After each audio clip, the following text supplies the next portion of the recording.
মসজিদ কয়টা আছে দুনিয়াতে তুমি কইতে পারবা? না। হ্যাঁ, তাহলে তুমি যে বললা আমার মসজিদে যেতে, সারা দুনিয়ার ভিতরে মসজিদ আছে দুইটা, মসজিদ আল-আকসা, মসজিদে নববী, যেটা আমার আল্লাহ 30 পারা কোরআনে 6666 আয়াতের ভিতরে বলছে, 114 খানা সূরার ভিতরে।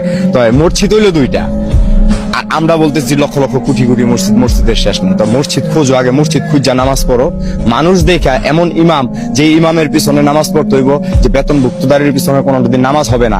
আল্লাহ বলছে যে আলিফ লাম মিম যালিকাল কিতাব লা রাইবা ফীহি হুদাল লিল মুত্তাকিন, কোরআনে কোনো ভুল ত্রুটি নাই। তা আমরা এই কোরআন বিকৃতি করে খাইতেছি কেন? খাইতেছি আমিও তো মানুষ, তুমিও মানুষ, আমি তো তোমার ডিস্টার্ব করি না। আমি একটুখানি গাঁজা খাই দেখি এই জন্য আমি তোমার কাছে খারাপ, কিন্তু যারা নি এরকম হাজার হাজার কোটি কোটি টাকার পাহাড় নিয়ে ঘুরতেছে, কালো টাকার পাহাড় নিয়ে ঘুরতেছে, তারা কি করতেছে? ও আমরা এখন রাস্তাঘাটে থাকি দেখে আমাদের কিছু নাই দেখে এই জন্য এরকম নাকি?